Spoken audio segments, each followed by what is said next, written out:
Yeah, in a frustration, I use the F word. Hey, the whole world fight with it, you know. Hey, I know the first million cuss a bad one, you know, but publicly, that way there, and the first, the whole world ever hear a head of state. Lego the F word that we there, you know. And next Wednesday, we have a program line up here for you. We want to yell up all the people who say, boy, I'm out there. You say, last week program, trust me, it's up there. Them clip there. I said the clip them, grab the people them. Yeah, me I tell you the clip them, grab the people them. People them some to play more clip. Yeah, well, you know, so we play them like how we play the music, you know.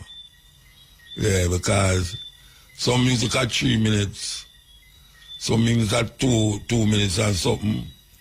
Well, we try to find some clip where we go 3 minutes or 2 minutes. But we have some there where go out 2 hours and 1 hour and I'm here then, the whole days. By the way, I reckon I celebrate 35 years. And we got 33 out of that. I can't believe it, you know.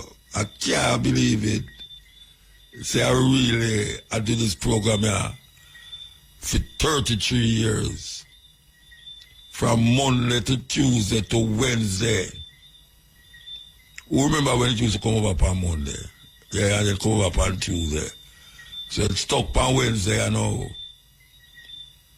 Can't believe it, man. 33 years with there. And Shane there with me from them time they too. So why you love Shane? Why you love Shane, you know? Yeah, man. The man know the program like the back of him on. Yeah, man. That's why you hardly any mistake, you know.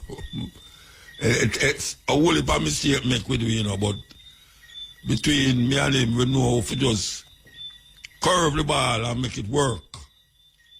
So why you love Shane Clark? Genius. After 33 years, him have to be a genius, man. Want to give thanks. Give thanks to some of the people them who did it before me too. Like Andrea Williams. I think Biggie did it too. Whole heap of ones did it. Whole heap of ones come and gone. 33 years. I have to smile when I remember that 33 years. Yeah, man. Mr. Young come, him son come, him son passed at ripe age in his 20s, I think. Mr. Young passed away was in his 80s, I think. 35 years, still going strong after so long. Yeah, man. And we are told that this is something them say could have never work. We have pure Jamaican music, pure reggae music. Them say it could have never work. Not to mention my program, Cutting Edge. That, no, so you can have a man attack them with up on radio. And I play all Farrakhan and all them racist man there. But whether the star man come through, and now people well want to hear them something they know. So there with you, as well as say, the clip them seem to take off like music to the ears. Who want to play this one here, a long one? Well, it's not long, but it's long. You know them way there.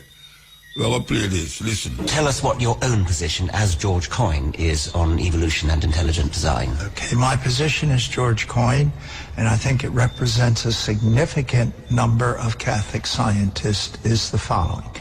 That the best scientific explanation we have of the origin of the universe and everything in the universe, including all living systems and ourselves, is by what I call neo-Darwinian evolution. Well, I clearly agree with that, and I believe that Pope John Paul II would have agreed with that as well. He certainly said very officially in a very official document to the Pontifical Academy of Sciences that evolution is no longer a mere hypothesis. I avoid the word theory. Yes, me too. Because certainly in American English, the theory gets the idea of it's only a theory. Yes. It's someone's idea. Yes. Where it is the best scientific explanation, and it does not at all contrast with any Catholic teaching. Right, okay. But I think I certainly would want to make a distinction between acknowledging that on the one hand and trying to bring in something supernatural on the other. The idea of bringing in something supernatural, I think, is a caricaturization of what religious faith is all about. A scientist or any other human being can accept or deny the supernatural. But what you cannot do is on scientific, strictly methodological scientific grounds, deny the supernatural. No, I think you can't actually deny it, but isn't it then part of a very large population of things that you can't deny, for which there's no positive evidence? I mean, you can't deny fairies at the bottom of the garden, but neither of us take it seriously. So positive evidence is a key word here, I think. But is there any? Oh, there certainly is positive evidence for the supernatural, but it goes outside the scientific endeavor, because the scientific endeavor, by its methodology, is limited to explaining natural events by natural causes, or if you wish, I don't like to use the word material, but we can use it in this context, material events that we observe by material causes, and it's limited to that. But it is limited to that. But you've used the word evidence. What sort of evidence are you speaking of?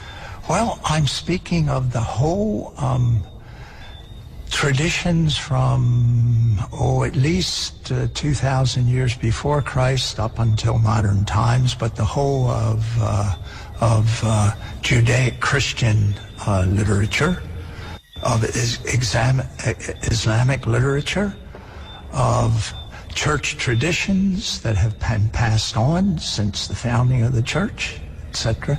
They are all well-established human endeavors. Now you can examine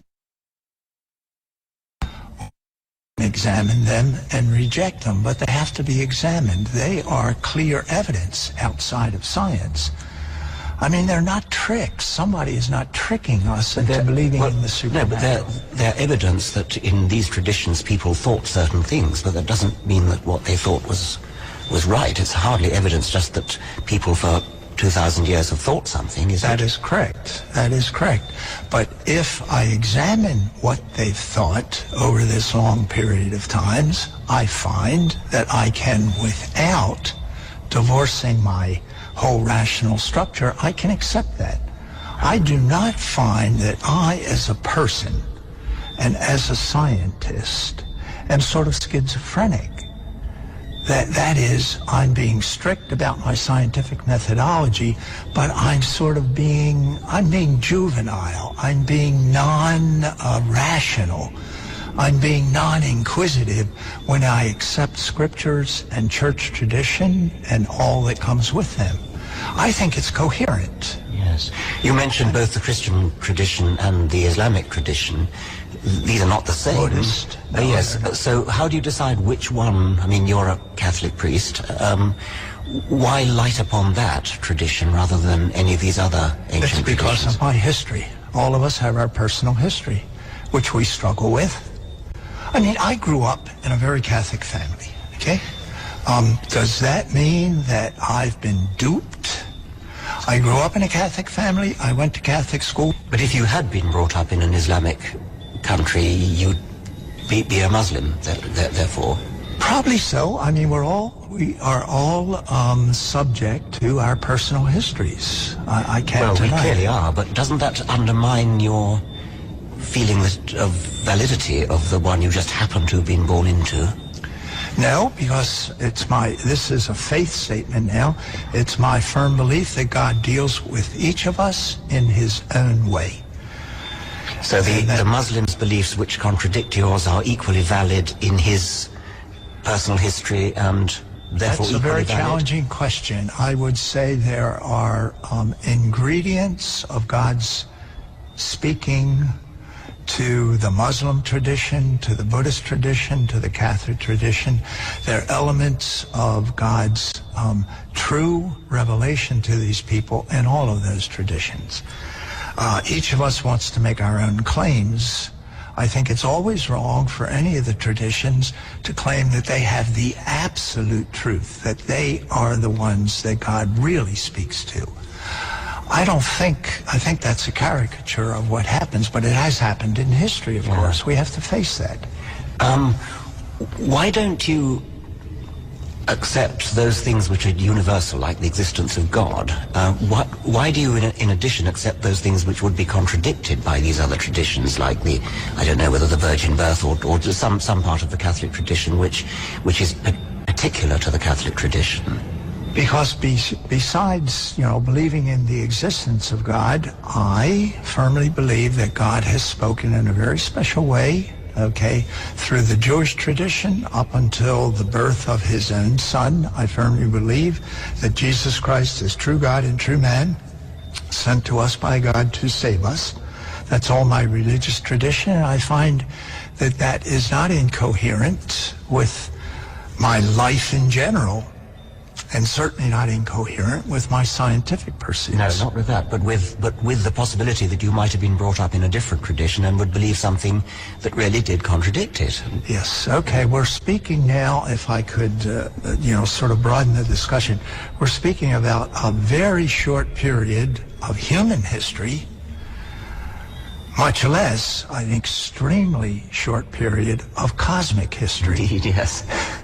So if we're living in a universe that's 14 billion years old, human civilization, how far back will we date just the first human being? Some fraction of a million years? Yes, I mean, but that you wouldn't want to call that civilization. No. And then, religious history, certainly Judeo-Christian tradition from, I would say, roughly 2,000 years before Christ up, and these are very short periods of time. Who knows, in the whole kind of more cosmic universal view of things, that the religious traditions will not eventually unify. What do you say to fellow Christians who take the book of Genesis literally, and Adam and Eve and 6 days and things like that? I tend to get very upset by it, any literalist, fundamentalist interpretation of Scripture, because it simply reveals, I hate to be this harsh with people who are real believers and very religious, but it does, because it reveals a very fundamental ignorance of what Scripture is all about. And let me put it this way. Scripture was written between, let's say, 5,000 years, at least the traditions back to the prophet Abraham, the patriarchs, until about 200 years after Christ, which is the Gospel of St. John. That's the span of the Judeo-Christian scriptures. Modern science came to be in roughly, in the 17th century, with Galileo on through Leibniz and Newton.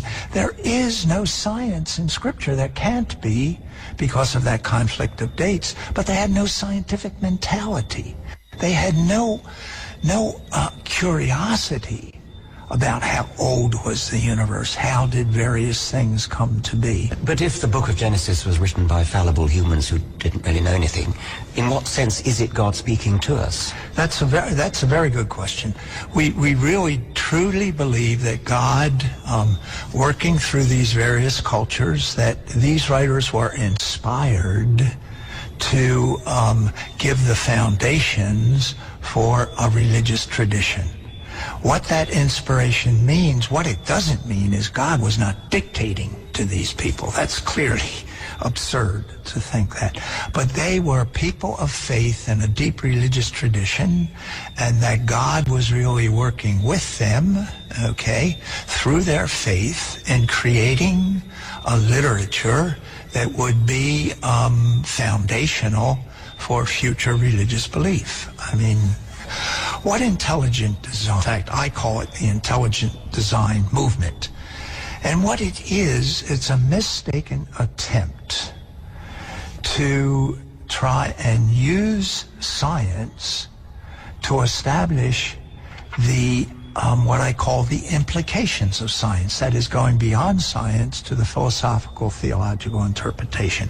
So what intelligent design does, it begins with biology. And I'm not a biologist, so you correct me, but they offer various possibilities, you know, blood clotting system in the human being. And various things. They're effectively looking for gaps that in present scientific understanding, they from a scientific point of view, is waiting to be irreducibly complex biological systems, and you can explain that better than I can. They cannot be explained within the scientific method and require an intelligent designer. And in every case that they have suggested, and Ken Miller has, as you know, analyzed each of these cases, and you have, I'm sure, too. But Ken Miller, within the Catholic tradition, as a biologist, simply says, none of it holds up. We can explain it. If you carefully examine what evolution does, you can explain this. But do you think then that the soul entered at some point in evolution, Australopithecus, Homo erectus? Is it that kind of question? I don't believe in the soul. No. I mean, if it's a question of belief, I don't believe this idea of, at some time in the evolutionary process, God put a soul into a certain John Paul II implied that that is what happened. Well, Catholic tradition can be interpreted that way, but it's certainly not, it's not a doctrine that I have to believe and I don't believe. Okay. I simply think that, at best, I like to think about, as Teilhard de Chardin did, about the spirit emerging in this whole evolutionary process, that the whole process is continuous, and that from the material evolution, the spirit arose, however we define the spirit. It came through the evolutionary process. And God, of course, is working with it all along, so I'm not taking God out of the process. In fact, I'm putting him more into it than a God who sort of puts his finger at a magic moment into this evolutionary process. You do think it arose during, there must have been an animal that didn't have a soul, and then a subsequent animal that did. Yes, but as all of evolution, as you know better than I do, Richard, all of evolution is continuous. The passage from inorganic to organic, from vegetable to animal, from one kind of animal to another. We can't decide, you know, when this little fish became a reptile. No, indeed. Can we? No, indeed. So it's the same with the rest of this process. But if you believe that the soul survives death, then you would want to say... Oh, now. I believe I survive death. Now, the mystery of that, I don't believe my soul does. I do. But do you... I mean, in the afterlife, I surely want to have a gin and tonic and play some tennis. But how that's going to happen, it's a mystery. But do you believe chimpanzees survive death? No. And so, nor the common ancestor? Not necessarily. I can't say they don't, but so there I must believe have been I do. The first animal in evolution that survived its own death. Yeah, I suppose so. Yeah. We always have to ask that question of, was there a first? And yeah, we have to say there was a first, but we don't know when, how. Okay. So we have come from apes, if that's true, and that would have to, of course, as you know very well, be more specified. But let's say we've come from apes. That does not make me an ape.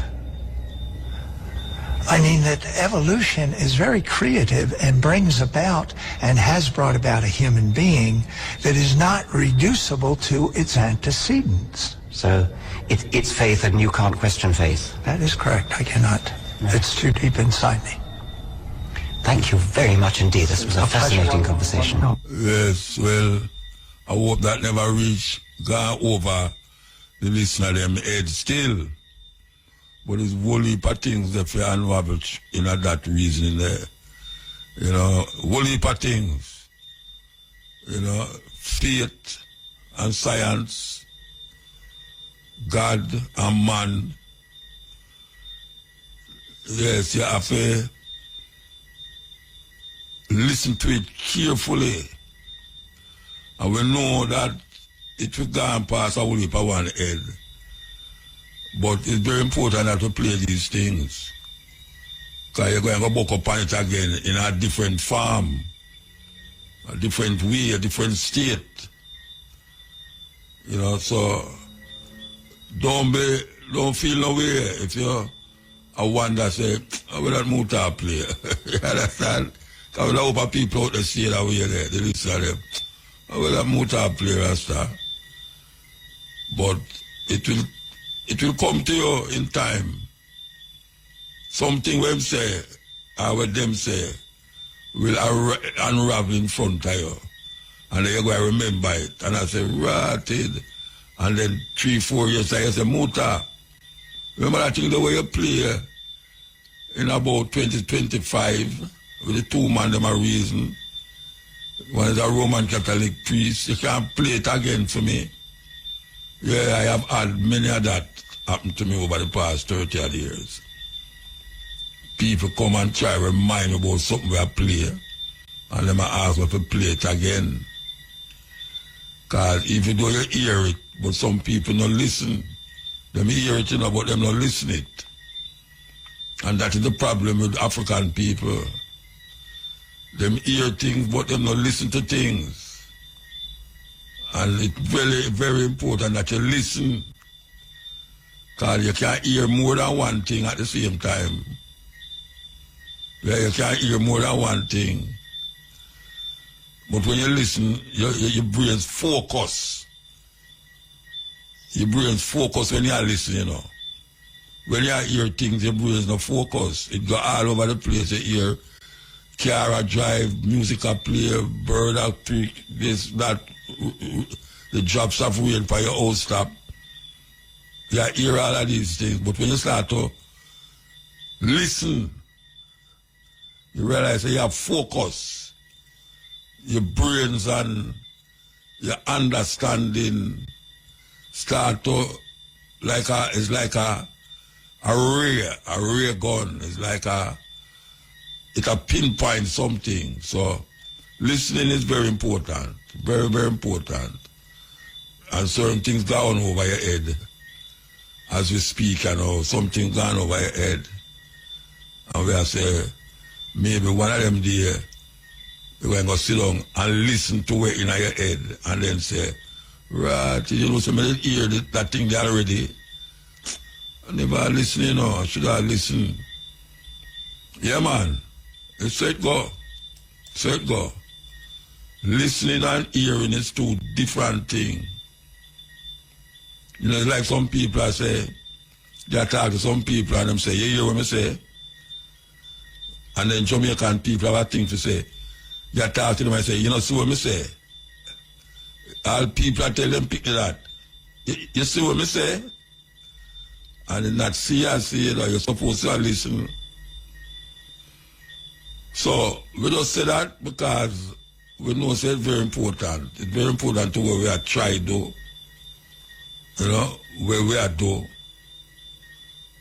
And hope say it reach you in a way where we think it should have reached you.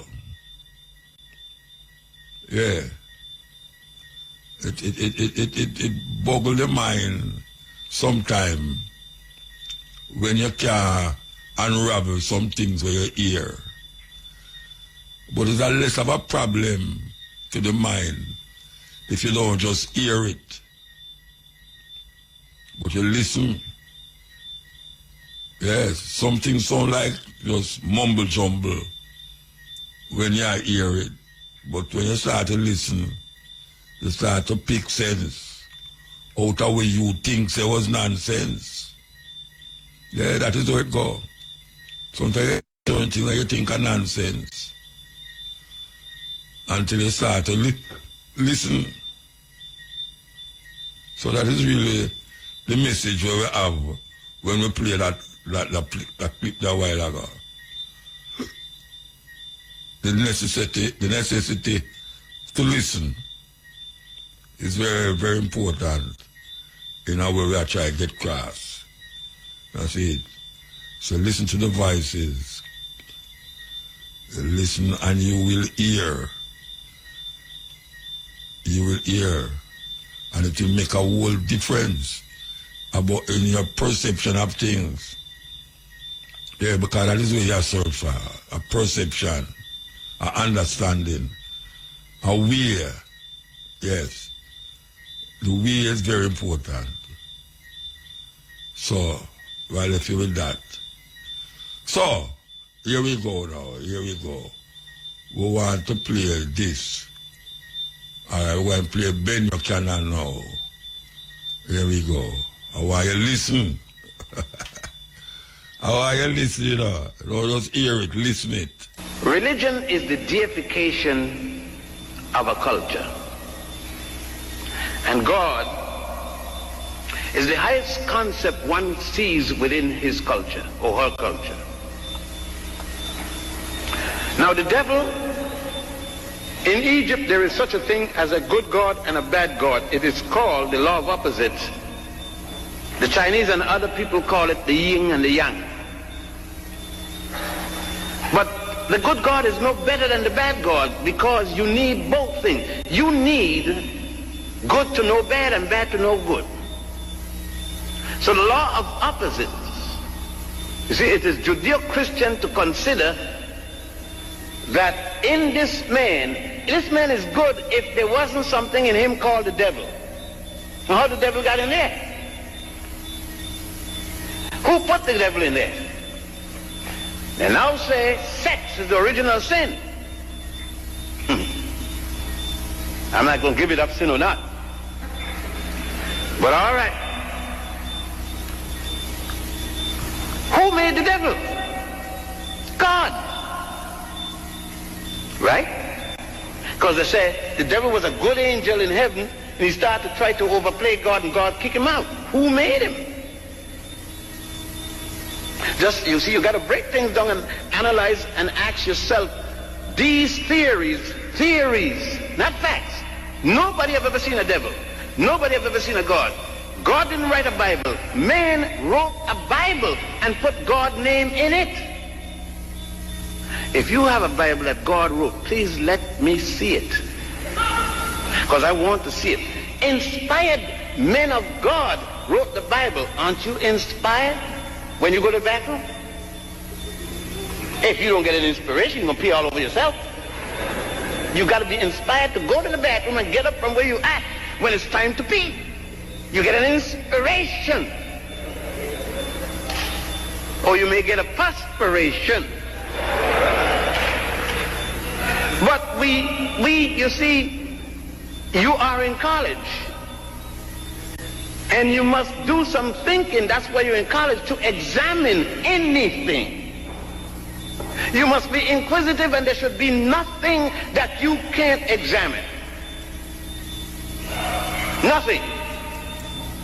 Remember that the Bible that most of us use is one written by under the auspices and control and authority of a man named James I, the King of England, who in 1611 authorized this to be published. But who wrote it? Who were the inspired men? Sir Francis Bacon and 47 other professors from Eton, University of Glasgow in Scotland, Eton University, Cambridge University, Harvard University, and I think one more. Those 47 men working for James rewrote the Gutenberg Bible, written under the control of Martin Luther, who had broken away from Rome in the Edict of Worms. The Gutenberg Bible was a copy of the Reims-Dewey version that was like, quote, don't walk in any kind of rain at all. Because the one that got the rabbit died, got a version. The other one got the real thing. So when you see the word, your Bible marked version, you ain't got the real thing. And they all marked version.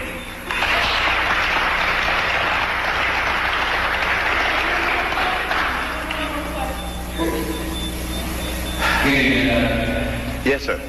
My question is twofold.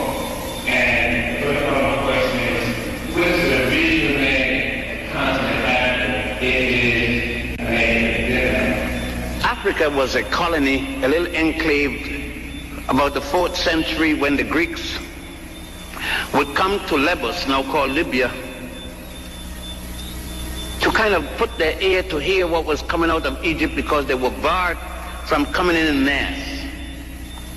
It was not until the Persians captured Egypt in 525 under Cambyses that the Greeks were allowed in any large number. That little colony that the Greeks call Africa later spread to now the entire continent. It started around the 4th dynasty. However, ancient people called the continent Corphy, C-O-R-P-H-Y-E, Ortegia, O-R-T-E-G-Y-A, Hesperia, H-E-S-P-E-R-I-A, Ammonis, A-M-M-O-N-I-S, Libya, the whole continent, L-I-B, well, actually it was Lesbos, L-E-B-U-S, and Ethiopia, E-T-H-I-O-P-I-A. However, the oldest documents that I have found by the Ethiopians themselves and the Moors, there is a name they call A-L-K-E-B-U-L-A-N, Alkebulan. And that's the oldest name that I know that the continent was ever called.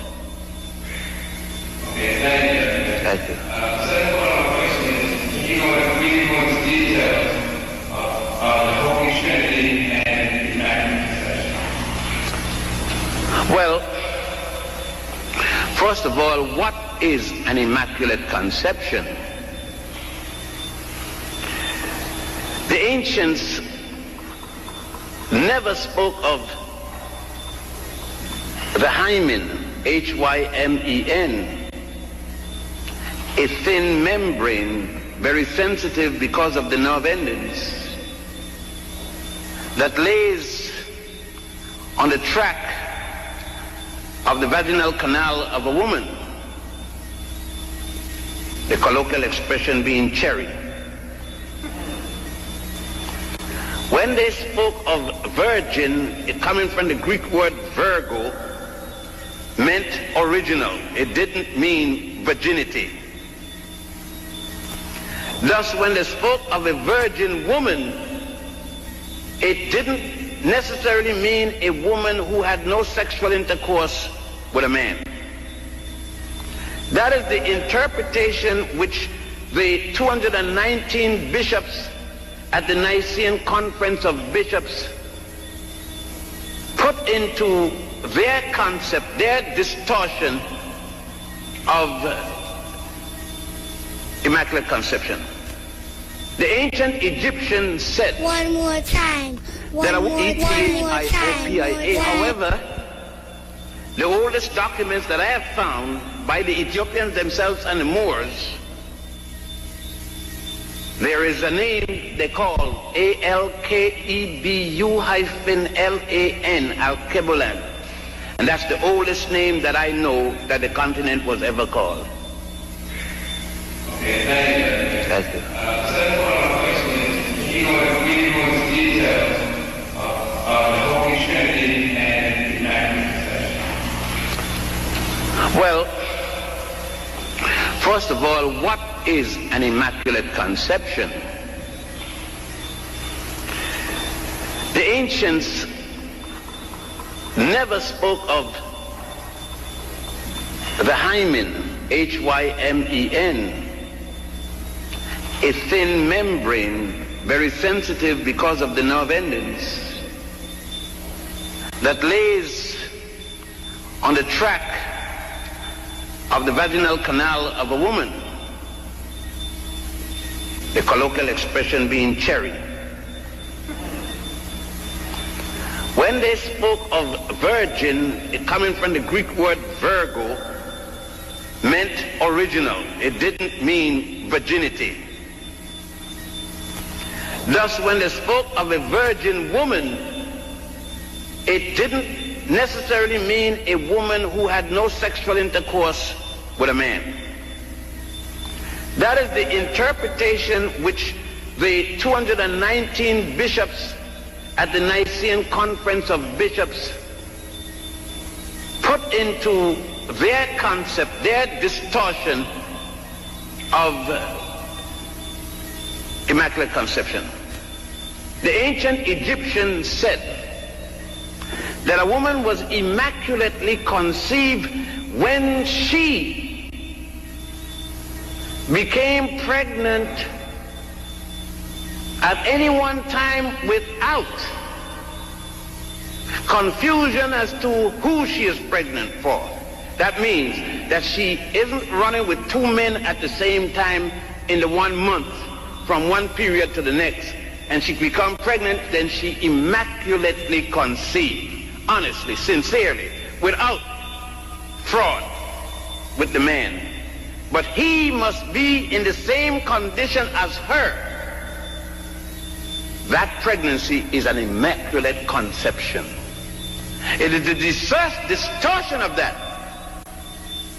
Origin, O-R-E-G-I-N, one of the bishops at the Conference of Nicaea, an African bishop, in 325 of the Christian era, AD, was the one that put forward the concept that Mary, Goddess Mary, be so canonized as Goddess Aset, which the Greeks call Isis. Listen to the prayer that the Roman Catholics still have. Holy Mary, Mother of God, blessed are the fruit of thy womb, Jesus. Listen to this. Holy and hail Isis, Mother of all and of God. Horus. True, perfect, and clean be thy womb. You see where the Mary thing come from? That's why I said, they have to suppress the evidence of what happened at the Nicene Conference. Because Mary was worshipped before Jesus was worshipped. They demoted Mary to worship her son. Don't forget that Jesus had an older brother by the name of James the Lesser, who became the bishop of Caliandros. And your Bible said Jesus and his brothers and sisters. Do some thinking. You see, you read what you want to read, and you listen to what you want to hear. Let me give you a puzzle. Who preach the Trinity of God. You know what I'm saying? And there was no Jesus yet. Akhenaten died in 1359 BC. The Jesus the Christ supposed to have been born only 1985 years ago. Akhenaten is at minimum he died 1359 years before Jesus the Christ. And by the way, I said Jesus the Christ, you may not know it that way. You talk about Jesus Christ, as if Christ is a last name. Joshua Christus was the Greek names for that. Christus, translated into English, means the Christ, the anointed one. That's all it means. Nothing sacred. As a matter of fact, people didn't worship Jesus until the Conference of Antioch.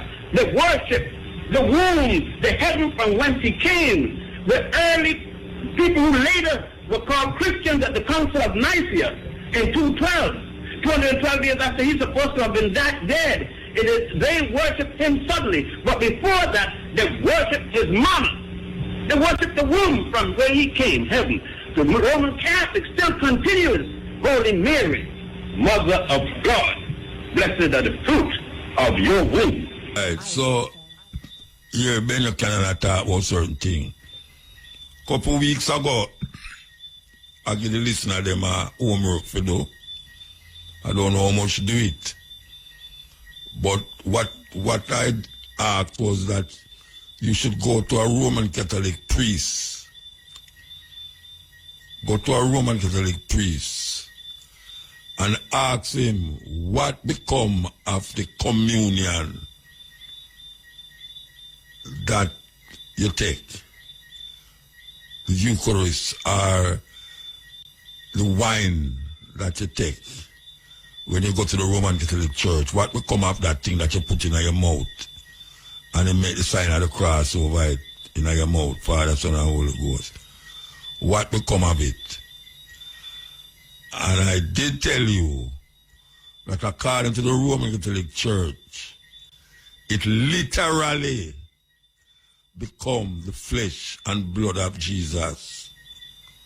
You hear me say?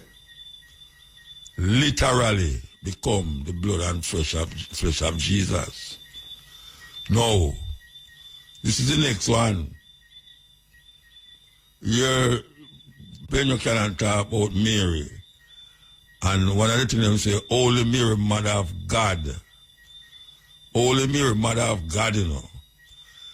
If you remember, for those of you who know, in the Egyptian mythology and philosophy, they talk about Isis, the female Isis, and then you have Horus, our son, and Osiris, which is the father. Now, Isis in the Roman Catholic Church is the mother of God. No. What I want you to do is go to your Roman Catholic priest and tell him, say, you hear, call me name too. Mutabaruka say that the Roman Catholic says that if Mary conceived immaculately, she also was conceived immaculately. You hear me say? Tell him say you hear somebody. Don't tell him not hear somebody. Tell him say you hear Muta say that if Mary conceived immaculately, she also was conceived immaculately.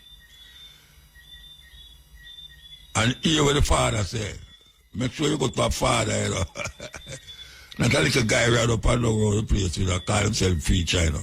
We're talking about a Roman Catholic priest, an ordained Roman Catholic priest. That is what they preach. That if Mary did have a child immaculately, she also must have conceived immaculately. Serious thing, how the mother disappear. It don't disappear in the Roman Catholic Church though. The Roman Catholic Church still heal the mother.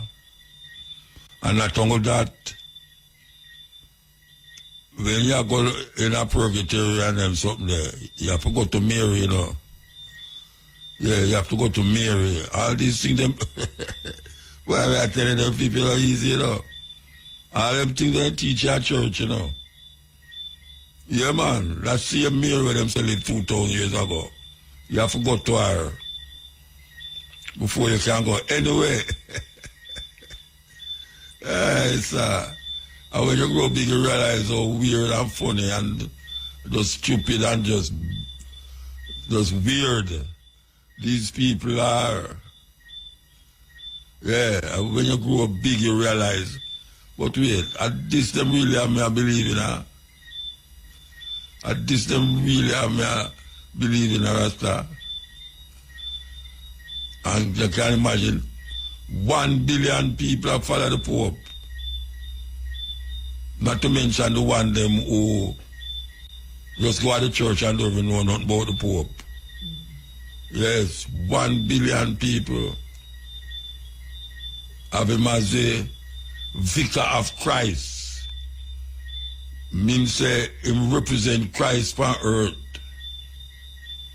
represent Christ on earth. People believe that, literally believe that, the victor of Christ. The Catholic Church and founded the Lutheran Church. Calvin didn't like the Lutheran Church and founded the Reformed or Calvinist Church.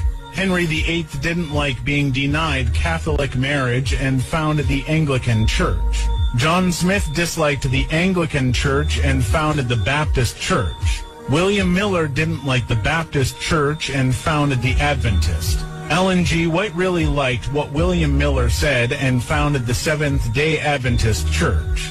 Charles T. Russell didn't like the Adventist Church and founded Jehovah's Witnesses. Joseph Smith disliked the Methodist Church and founded the Church of Jesus Christ of Latter-day Saints, the Mormons. John Wesley disliked the Anglican Church and founded the Methodist Church.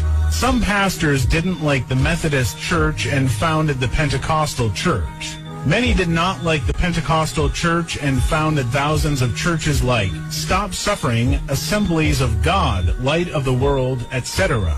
The evangelical movement came from the Baptist Church, while the different born-again movement came from the evangelical churches. The born-again faith emerged in the late 1930s from the U.S., and it gained popularity in the 1970s and 1980s, its golden age. There are now 35,000 different so-called Christian religions who claims their interpretation of the Bible is the right one. I tell you, man, believe you me. Believe you me. What if I told you that God admits that he's evil? It's right there in the Bible. Isaiah 45 says, I form the light and create darkness. I bring peace and create evil. Hold on, God creates evil? That kind of screws up the whole God is good all the time thing, doesn't it? So if God created evil, then why is Satan blamed for everything? In Lamentations, it says, does not evil and good come from the mouth of the Most High? And let's talk about 1 Samuel 16. The Spirit of the Lord departed from Saul, and an evil spirit from the Lord tormented him. Yeah, God literally sent an evil spirit to torture someone. Even the book of Job proves this. God makes a bet with Satan to torture an innocent man basically for sport. But here's where it gets even crazier. What if Satan isn't God's enemy, but his shadow? Think about it. Carl Jung said that every person has a shadow side, the repressed hidden parts of ourselves that we don't want to admit is part of us. And the more you deny it, the more control it has over you. So if God is infinite, then that means he must contain everything, right? Light and dark, good and evil. So Satan isn't a separate being at all, but the part of God that he refuses to face. And if we're made in God's image, doesn't that mean we have a shadow side too? The church says to fear Satan, but the real danger isn't the darkness itself, it's pretending it's not there. Hey folks, welcome to another edition of Questions Protestants Can't Answer. Today's question is, who wrote the Gospel of Mark? And how do you know? I'm John Martinoni, president and founder of the Bible Christian Society. And today's question is focused on the idea of sola scriptura, which is Latin for the Bible alone, or the Bible only, which is one of the fundamental pillars of most of Protestantism, that we can know all we need to know about our Christian faith and about Christian morals by simply picking up the Bible and reading. So this question, who wrote the book of Mark, is a very important question, because what it does is, if all I need to know about Christianity I get from the Bible, if the Bible is my sole authority in matters of faith and morals, which it is for most Protestants, how can they answer that question? Because nowhere in the Bible does it tell us who wrote the book of Mark. This thing right here at the beginning of the Gospel of Mark in Scripture that says the Gospel according to Mark, that's not inspired Scripture. That's put in there by the publisher of the Bible. We don't have any originals from Mark that say, I, Mark, wrote this Gospel, or that say the Gospel according to Mark. So again, if you go by the Bible alone, how do you know that Mark wrote Mark? That somebody named Mark even wrote Mark? And how do you know that that Mark was inspired? Where in the Bible does it tell you who wrote the Gospel of Mark so that you may trust that it is inspired Scripture? Because if you don't know who wrote it, how can you know it's inspired Scripture? This is very, very important. So as Catholics, we need to ask everyone who believes in the Bible alone as their sole rule of faith, who wrote Mark? And if they say Mark, the secretary of Peter and companion of Paul, the next question is, how do you know? Because I read Mark and there's nothing here that says, I, Mark, companion of Peter and Paul, wrote this gospel. Nothing in Luke that tells me, nothing in Paul's letters that tells me who wrote the Gospel of Mark. So what authority are you relying on? It's not the Scriptures to know who wrote Mark. So again, the question is, who wrote the Gospel of Mark, and how do you know? Think about it. Pray about it. I tell you, say, in the Bible that sin for a man have long hair. Does not nature teach you? A man no have long hair. You still every picture of Jesus when you see have long hair. That's a terrible thing. Yes, Hail. Hail Muta. Ah, blessed man. Yeah. Listen, you know that despite all of the efforts of the present Keir Starmer regime here in Britain and things, more people than ever coming across from France. Oh, yeah? Yes, yeah, they admit technically that they have lost control of them borders, trying to prevent refugees, asylum seekers coming over, because people still coming over in waves, yes? Yeah.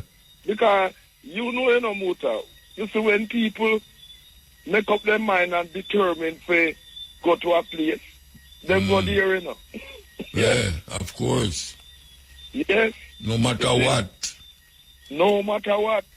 So, all of the talk about preventing and them making things they can prevent and get the Navy and things to stop, not working. Britain has lost control of preventing people from coming over from France and so. And also, the French have not been interested in stopping people coming in boats or whatever and things. Yes. Yes. So, them lose that thing. But as you and I know, the reason why so many people come here is because of what the British Empire did in their countries. Of course. Yes. Come this man to want to go other people's country and take over other people's country, but don't want people to come here, can't work. Or we have them in Australia, New Zealand, Canada, USA.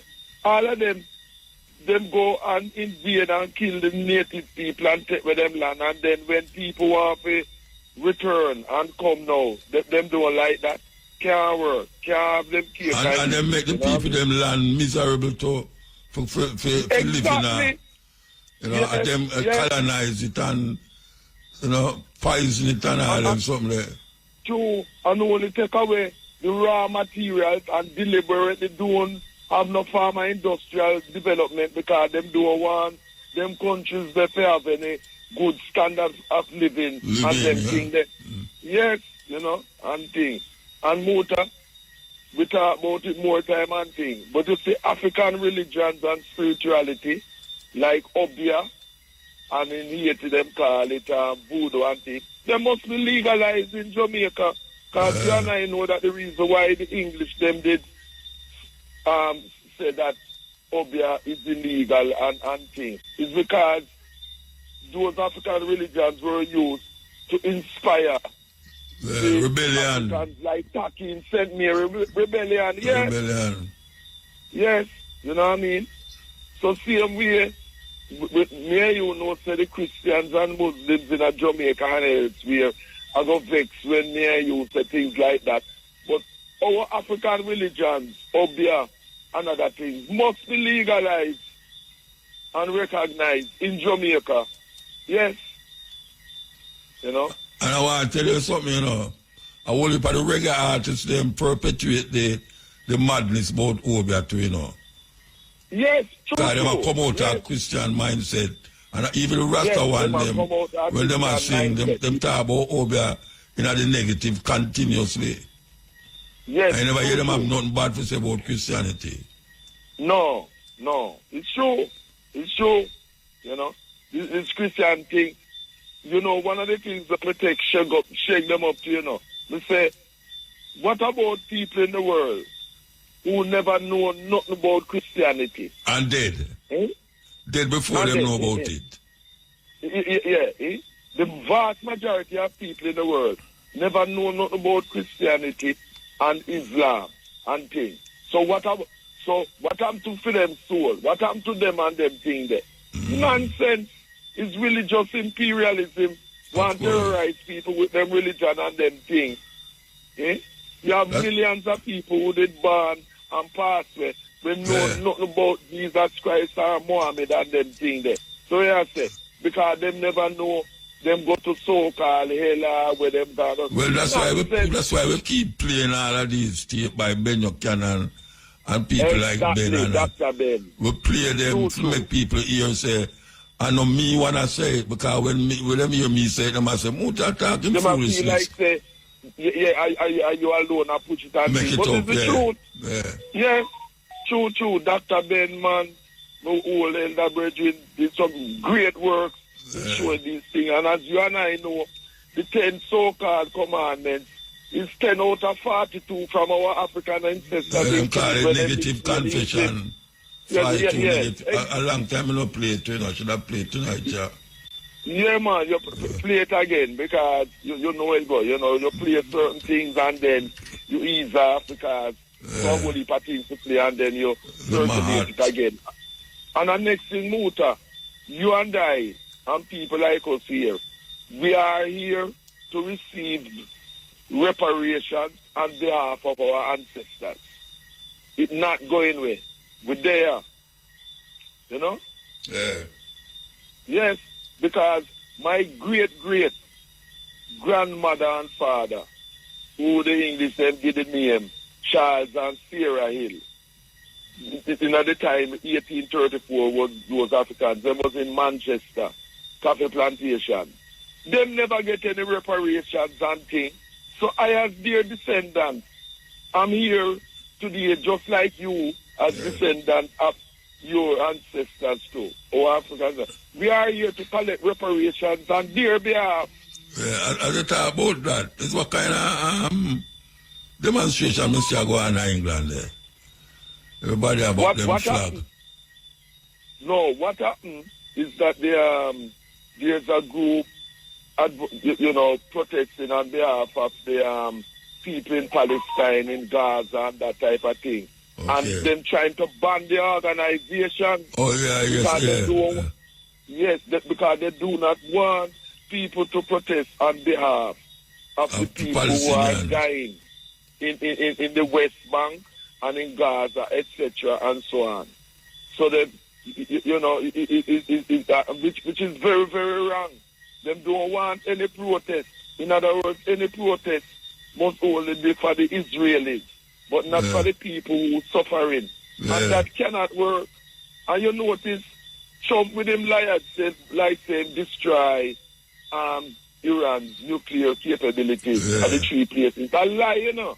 Exaggeration. You know, the weirdest part of that thing there, just as you must say it, you know, the Iranians them send some bomb missile over in a Tel Aviv there. What are?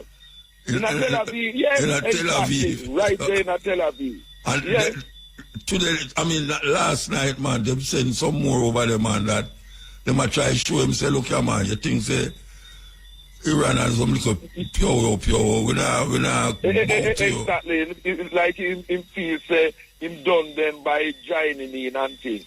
And you notice that there was a Democrat brother, congressman, who bring impeachment thing against him. And 120 of the Democrats then join with the Republicans to prevent the impeachment from going through. But everything that the man from Texas who brought the bill said is true.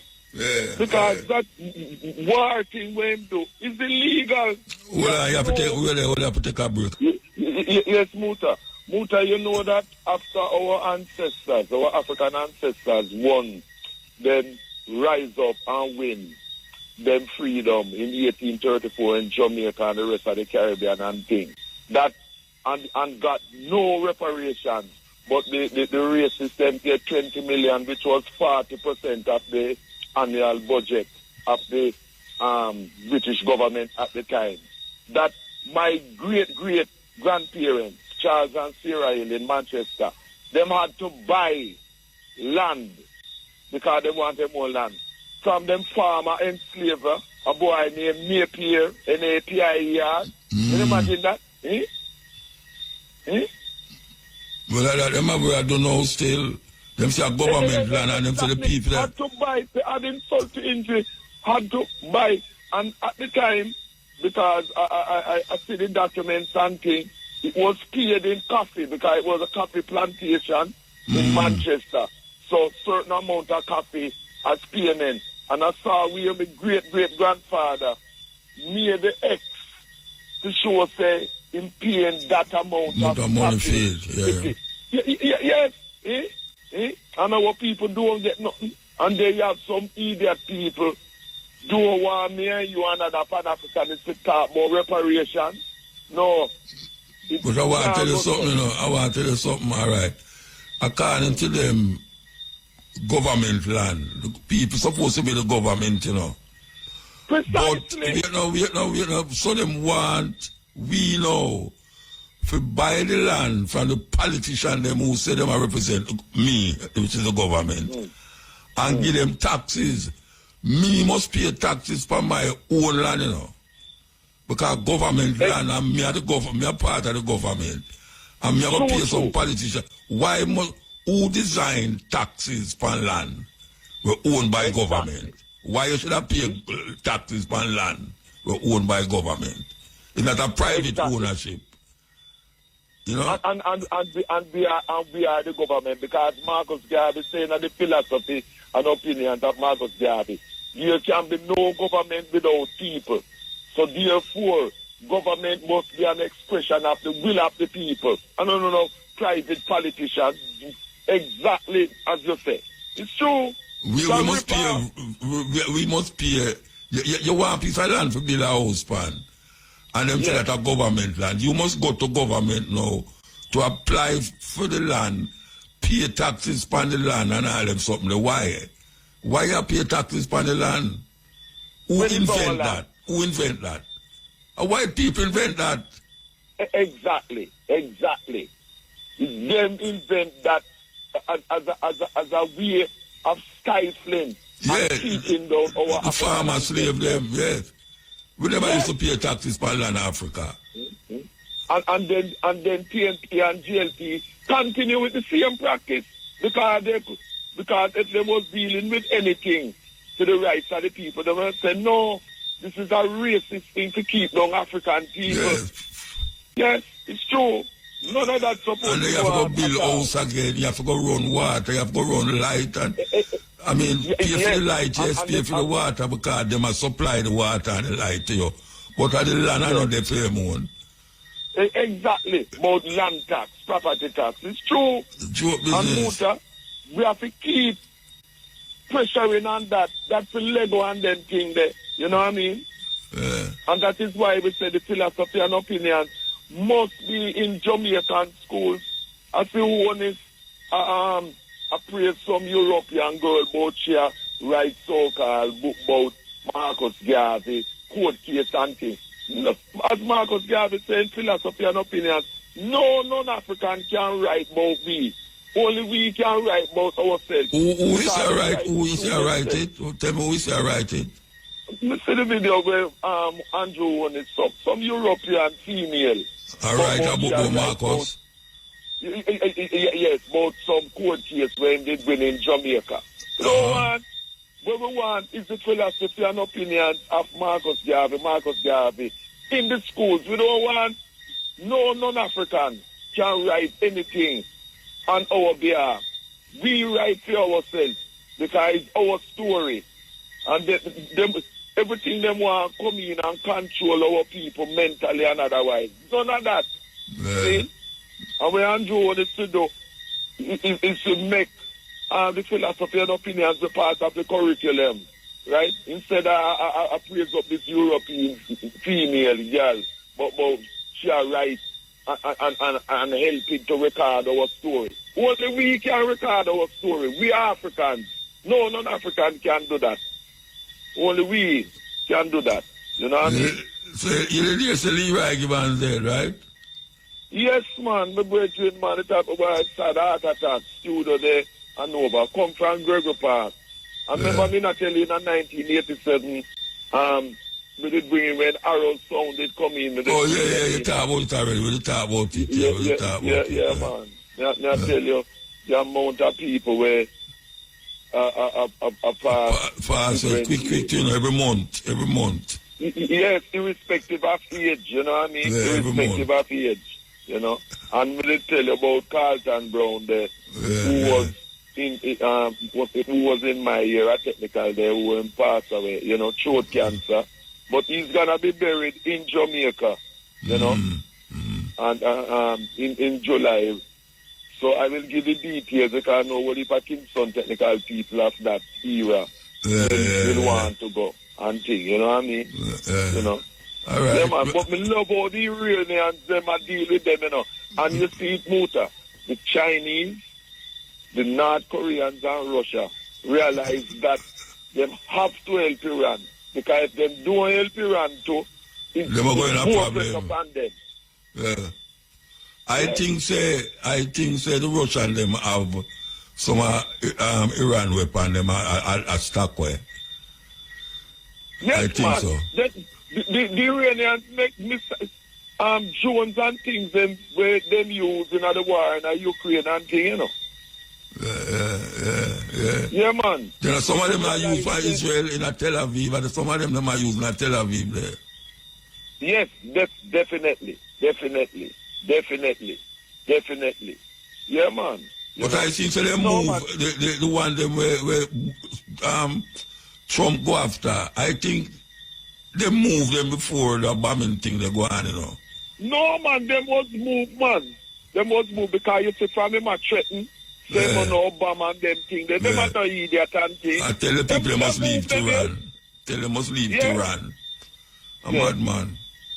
Them have them scattered all over Iran, man. And as you know, Iran is a very big country. Yeah, 90 million people. They not want everything in a one place. It's scattered, man. So that big embarrassment to them, though.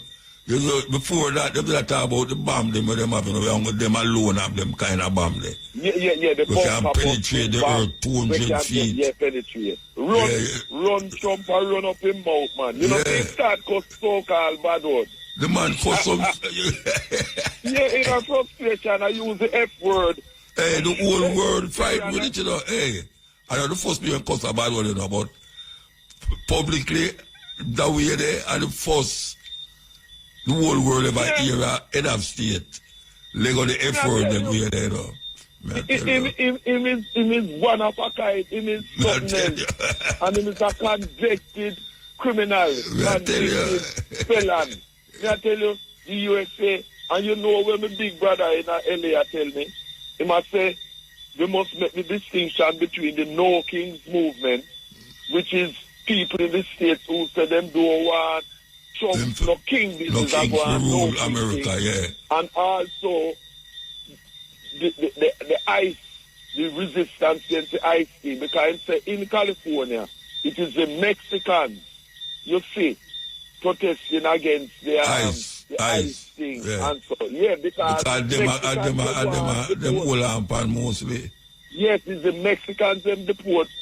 So, you know, France must make sure to make that distinction. No, man, that's true, man, because the Mexican, them are the one who work on the field, them, you know. Pick strawberry and them there, and as we know, California, the biggest state, was part of Mexico.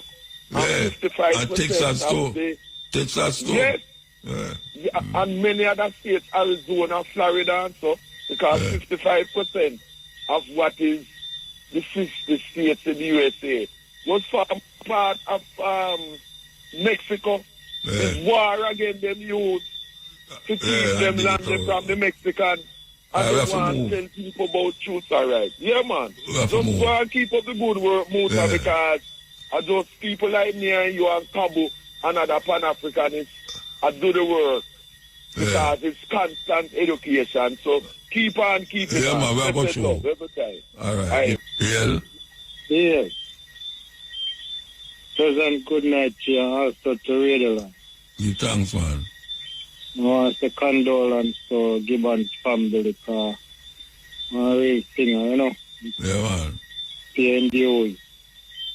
Respect to those who pay their dues. I want to say, look, you to get washed down a White House one day. My God, man, what a thing, man.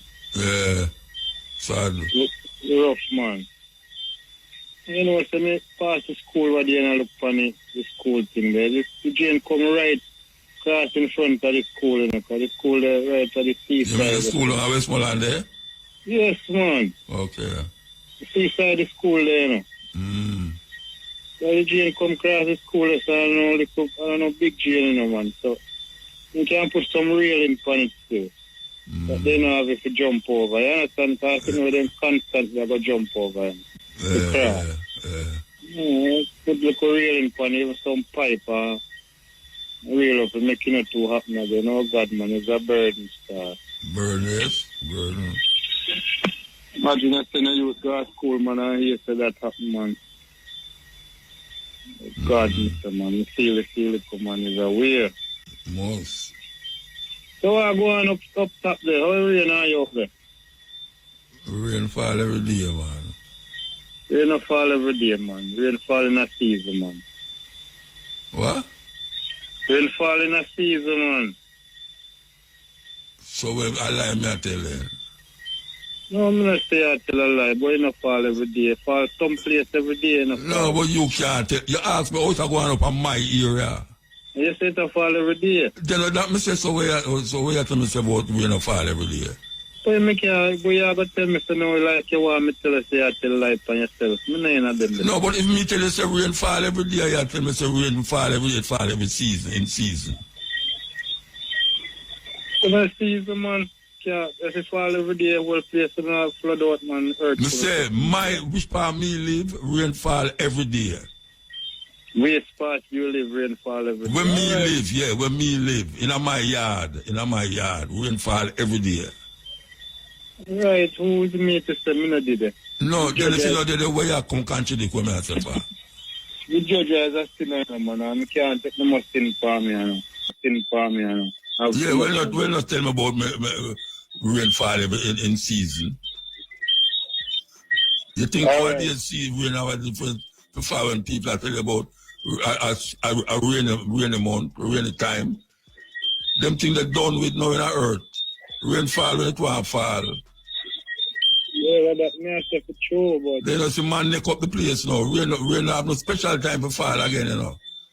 Rain have no special time. Yeah, they know that's what we're talking about season about. No, but you say every day. Then every day I say, every day I mean, me know what every day I mean, you know. Every day I mean Monday, Tuesday, Sunday, Monday, Tuesday, Wednesday, Thursday, Friday, Saturday, Sunday, Monday, Tuesday, Wednesday, Thursday, Friday, Saturday. Every day. From Sunday to Sunday, man, and not Sunday to Saturday. Yeah, man, I'm going to talk something else, buddy. Tell me where you call for. Call 51 2-line of poetry, man. Say stop talk. Everything we say I contradict it. With the poetry. Talk the poetry. All right.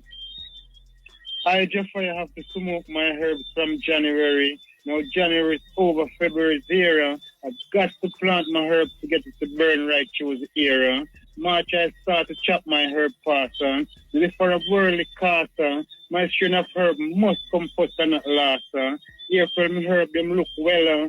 Must put the buyer them under spell. And the whole of the herb man them as well. Me and my herb them look pretty. When I come up to see, I man just have to jump up and pray. My string of herb must touch a highway from Kingston to Montego Bay. The please make rubber them take it away today.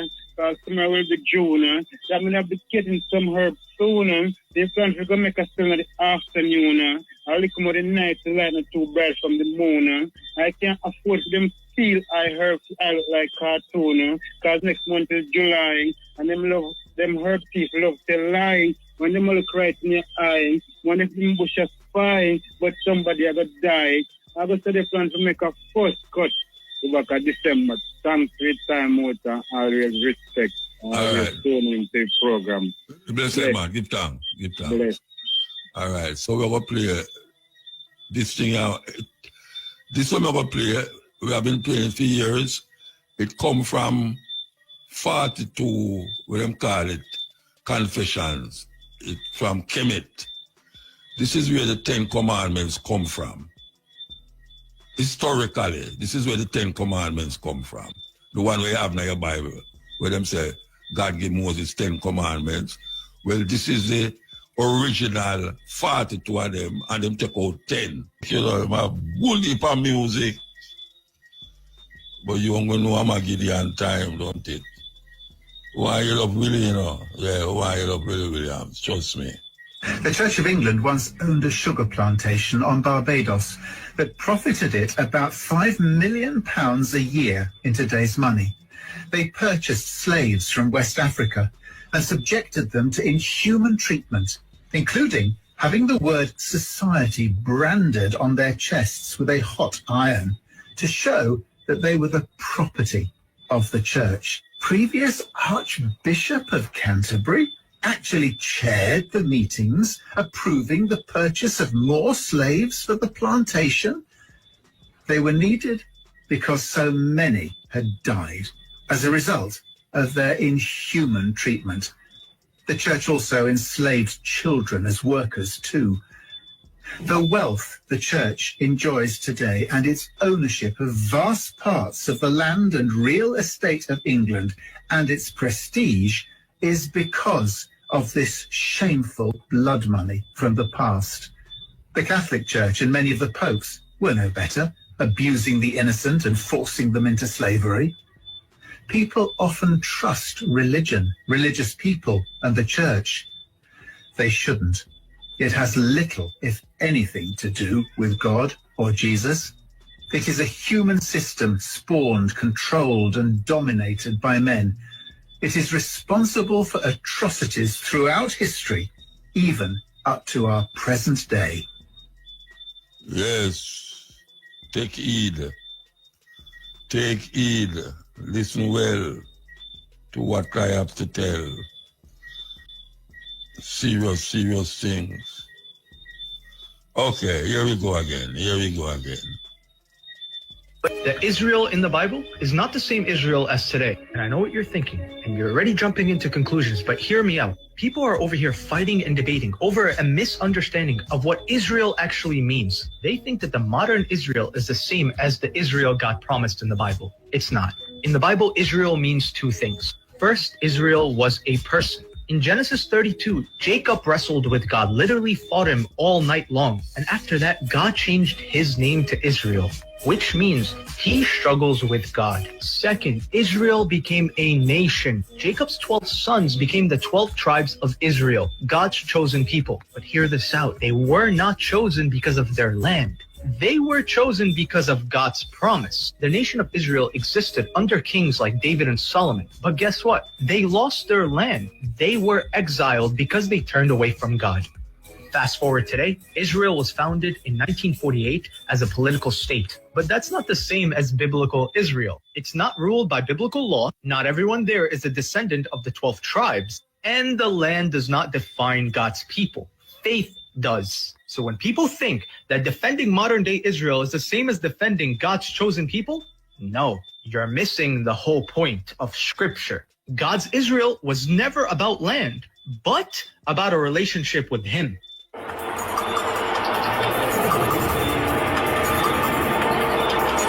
Council of Nicaea was an effort by Constantine to control the people through military and through religion. Whoever can control your concept of God has a weapon more powerful than any physical weapon, than any sword, any gun, any atomic weapon. Whoever controls how you relate to the unseen presence of God will not only control you, but can control your children and your children's children. So it was at the Council of Nicaea that the Constantine, this emperor, needed to find a way to consolidate his power, because the people that he conquered in various parts of the world had different religions, different ideologies. And it was at Nicaea where he brought together these theologians, these scholars, if you will, to hammer out one uniform theology that everyone would follow. And if Constantine could convince people to take Jesus as God on earth and change that he was a human being, then they could take over the control of the Catholic Church and make one. So they invited. And one of the priests was an African known as Arius, Bishop Arius. There's a book called Blacks Who Died for Jesus by Mark Hyman. Gives the story of Arius. Arius now gets word that Constantine knows Arius is coming to dispute this. Because he's saying, how are you going to tell people this? Nobody's going to believe that story. That Immaculate Conception, come on. You know, that's written on the walls of Egypt. That's a mythology. That's an analogy. You're not supposed to believe that story. That's a nice story to live by, that each and every one of us has Jesus within us and every birth is an Immaculate Conception. But there was no one boy born as the Son of God, the freak. Come on, you can't. Constantine said, look, come on over here. Nicaea, I'm going to talk to you. He found out that he was going to be assassinated. So he fled into Europe with his followers. Arius and his followers became known as the Aryans. Wouldn't Hitler have a heart attack if he knew who the real Aryans were? They were a bunch of black folk. Everybody who was worshiping ISIS and dealing with mostly a Kemetic religious philosophy, they said, we can't do this. This is ridiculous. This reminds me, there's no man called Jesus Christ. We ain't never heard of him. Well, Jesus Christ will take Jesus, which was the sun god in the West, and we'll take Christos, which was the sun god in the East, and we'll put them together. We'll have a name. And so what did he do? A man named Apollonius of Tyana, at that time, who had studied philosophy in Kemet, was teaching. He was a healer, working miracles. He was a hero at that time. So he became the template for Jesus Christ. The first. Okay. I want to put and listen to these things. Wake up. Wake up. Yeah, give thanks to those who can sit up with me and listen to these things. Because it's going to come back for you later on. Yeah, man, trust me, man. That is what my experience teach me. That over the years, we have been playing these things. A couple of years well before it's soaking at somebody and then them call me back. Yeah, call me back. That's a more time about that thing the way you play. I remember you played long time, man. I don't remember which year. But it come back to them. Come back to them. I was glad to know that, but sometimes I remember when I played, and that's the problem. So you better remember it from now, soak it in. When you're the virgin who, every minute I play something, him call me, ask me, or him can't get that, which tape that, who said that, and all them were there.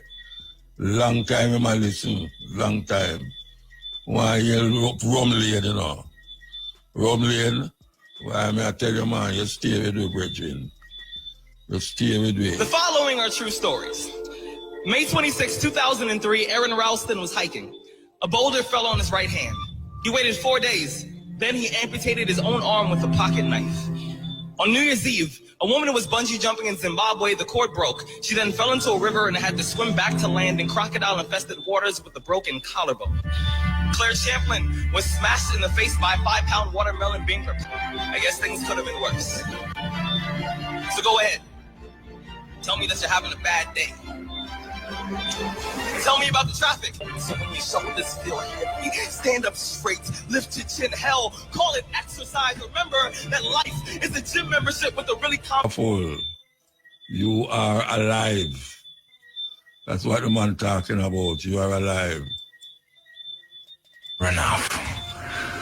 I'm 86 years old, and sadly, I'm basically sitting on my deathbed. I have millions of dollars in the bank, but I can't buy. But I'm all alone now. Soulless and obsessive compulsive pursuit of some pot of gold at the end of some rainbow. Years ago, they came and asked me, Sadhguru, my job is too much tension, I can't bear it. So I blessed him, may you be fired. He said, no, Sadhguru. I said, what? What's the problem? If you have a job, you're suffering it. If you lose your job, you suffer it. So you better look at it. This is not about the job.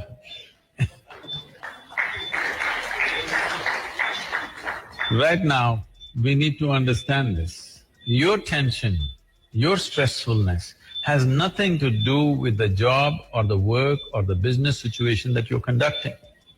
It is your inability to manage your own mind, your body, your chemistry, your energies. You're not able to manage this human mechanism. Because there is friction within, every job seems to be stressful. You just look at the world, any kind of job people are complaining they're stressful, isn't it? See, if people are poor, they suffer poverty. You make them rich, they suffer taxes. If they're not educated, they suffer that. Put them to school, endless suffering. If they're not married, they suffer that. Get them married, I won't say anything. So this is not because there is something wrong with your life situation. Your inability to manage this. If you know how to manage this, I'm saying, have you invested any time as to how to manage this one? If your mind took instructions from you, would you create stress or bliss? If your mind took instructions from you, would you create stress or bliss? Definitely bliss. So obviously your mind is not taking instructions from you. People come to me like this, any number of people. Somebody comes and says, oh, my boss is horrible, I can't bear it. My wife, she is terrible. My husband is unbearable. My mother-in-law, impossible. So I say, you come, don't worry. You come with me, you stay with me. Your husband, wife, boss, mother-in-law, nobody will enter this place. I will give you a nice place to stay, good food to eat, nothing to do. You just have to be joyful, that's all. Once in a way, at random, I will check you, and you must be joyful. If you're miserable, I don't believe in feeding misery, okay? But you will see within 24 hours in how many ways they twist themselves if they're alone. See, if you're alone and you're miserable, obviously you're in bad company, isn't it?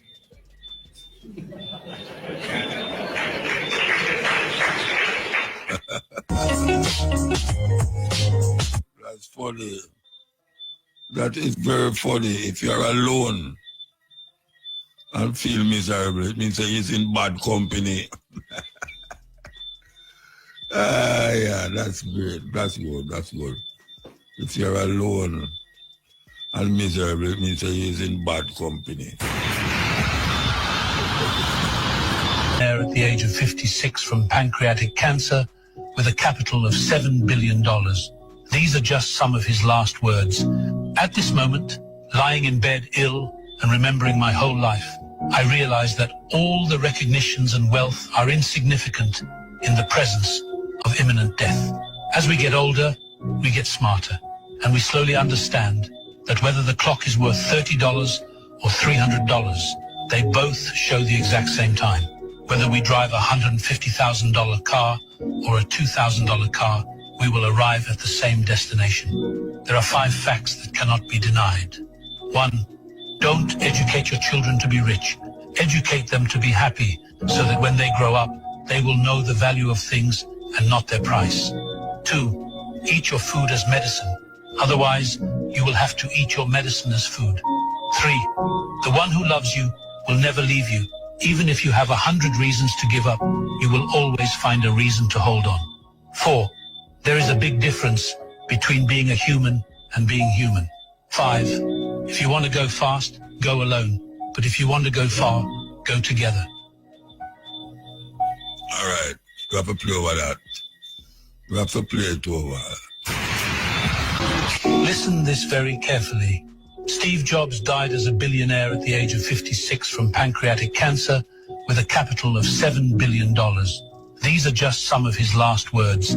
At this moment, lying in bed ill and remembering my whole life, I realize that all the recognitions and wealth are insignificant in the presence of imminent death. As we get older, we get smarter, and we slowly understand that whether the clock is worth $30 or $300, they both show the exact same time. Whether we drive a $150,000 car or a $2,000 car, we will arrive at the same destination. There are 5 facts that cannot be denied. 1, don't educate your children to be rich. Educate them to be happy, so that when they grow up, they will know the value of things and not their price. 2, eat your food as medicine. Otherwise, you will have to eat your medicine as food. 3, the one who loves you will never leave you. Even if you have 100 reasons to give up, you will always find a reason to hold on. 4, there is a big difference between being a human and being human. 5, if you want to go fast, go alone. But if you want to go far, go together. Yes. This is the cutting edge. You're going to take a break and come forward. Break. Yeah, man. I'm shift a little bit, Muta. Muta, the youth, them can't send me to school. The government should pay the YMCA for teaching youth everything. Because too much of them youth, they are drowning. Like how much of them are drowning, pal? Yeah, man, a couple of them, well, I mean, every day 2 drowning, but I mean, if the youth, them, Australia, I think the government should have a program for help them. You ever fly over Miami at Muta and look down like when you come over Portmore? I notice every house almost have a swimming pool. No, I never noticed a part there. Yeah, man, when you go to Miami, I fly over and look, most of the houses have a swimming pool. But I feel the government must have a program where... Most of the houses over Portmore have swimming pool? No, like when you fly, like how we fly over Portmore. Yeah. Like, but, no, you know, it's about 2 pools over Portmore, but okay. I think it will make it a part of them culture still. You understand? But they are not for that still, you know. But, and I said, Muta, where I don't know how to apply them, but so many radio stations in Jamaica, none of them now do the same everyday thing. Foolishness, Muta, nothing with our black culture and politics, foolishness. I know, sir. Politician and religion, not with black people. Because I always used to go in my old man room or take out money all time thing that I always say, the devil, picture of the devil, black with a hand and fat. And the Jesus Christ, blue eye, innocent. I'm go on many house Muta. And that me say, and the black people, I'm still pauperized. You understand? Muta, I have a friend, him lecture theology, highly intelligent you. Him lecture theology and a man make me know say them things don't exist. And I'm about what if a pastor friend a graduate who don't believe in a Jesus Christ, but what them do because what? The people them want it. And you say, well, you say state and church and state. But the state really keep the church there for brainwash the people and for them not rebelling about that. For them say, all right, we'll reward them. And there's no such thing, Muta. Because you are ward. Imagine, you are ward. The slave master them and the people them will work and toil. You don't give them nothing at all. And it will go on from then. And now, Israel can't do anything on Muta. Israel can't do anything. True US, you know. US are hypocrite to push them, you know. I look for US here, it's saying God we trust. So where God not supposed to be love Muta, God not supposed to be a God of peace. And you know, it's a church them not saying nothing about US now go. A US ambassador them and say, just like up until this very minute, the Ministry of National Security. I'm on their right church, don't go to the embassy. So them and say, we need other people them who work X, Y, and Z. For extradite them so we can't try them for them allow gun for coming to our city, our country and kill half the youth. And then the police have to take a zero tolerance and kill. Then everything just goes silent, you know, the gun thing just goes silence Muta. Just like the tree just like the $3 trillion, just like the 31.5 million machine, and them start advertising with the machine. And we are say, we don't have nobody in Jamaica apart from motor and carbo. Where's about the machine a while ago? Where's about the machine? The machine, my money about the machine, it's got silent, but the Ministry of Health, I tell you, the miracle the machine can do motor. They might advertise the price of the machine evaporate or vanish, but they might tell you the miracle the machine can do. Oh, yeah? It's amazing motor, yeah. So much purpose of the machine, and the doctor them is like them can resurrect the death with the machine. And nobody did it. That's what them say, them can resurrect the dead with the machine. In my own word, them say the machine is one of the greatest thing about to the Jamaican children. Since Jesus Christ. Since Jesus Christ. I mean, I say, wow. And then Andrew only steady. I say, oh, him do the government work when I'm advertisement. And I'm saying motor. As Aspar say and Andrew say, term limit. Andrew the talk about term limit now. And Andrew the do a portion during Bruce time and the 2 term. Give me one reason now, motor, why Andrew want to win a 3rd term or a 4th term. So I'm can do better for the Jamaican public. But them say a 5-8 will have better motor and PJ come and run 18.5 and I for Jamaican people like better motor. And don't. Motor, I look to a thing on YouTube, the 10 richest family motor. Holy Syrian, people from all over, not one black family in it. Leachin, Matalan, Hissa, Mafu. I mean, if I promote them, because I'm not going to advertisement. And not one black family in our country motor. So there and then, it tells me as a youth, and a Rasta come educate me when me become big to say, yeah, all of them things there. I just keep on black people as false prophet. Rasta come and teach you about with self-esteem, our color, our hair. You understand?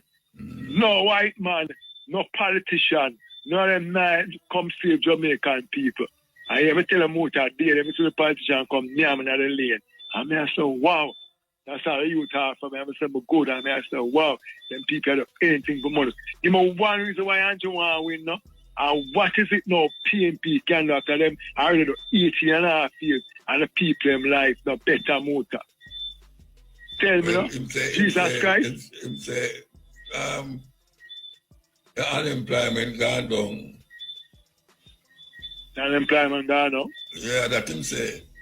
Motor, things that me not pick up and crime gone down. Motor, they must say anything for an election because they must pay them people for suppress this. They must say anything. Crime gone, it's a bun crime gone down. You don't believe that? You say a little where, because of the stand of the police they might take. Okay. But say a little, but we don't want gun crime gone. We want to start free that duppy and dog motor. And some used to grow up when they come from. You're not going to get you that gun, so. You're not going to get you that gun. You must have gun crime still. But yeah, because the tear motor. We did have it the other day. It's not unacceptable. Unacceptable, man. No, it can't down. You can kind of ease up your mind after that, but I don't think so you have a society where you don't have no gun man and shoot nobody. Yeah, that's true, Muta. We're not honest with that. That's true, but we can't have a society where we run from dog and up in motor. We can't just discipline. No people run from dog, all right? I just think discipline motor. And then when you have a certain set of people, motor, glorify the money.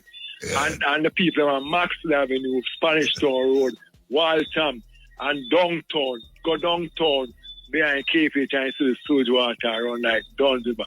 I drive through the motor, because my daughter, a baby, so I have to carry her. Which part you drive? Which part? You see, as a pass, at Denham Town School, so I'm at the left there, I end up on a KPH. Motor is a disgrace. The sewage water around like Duns River.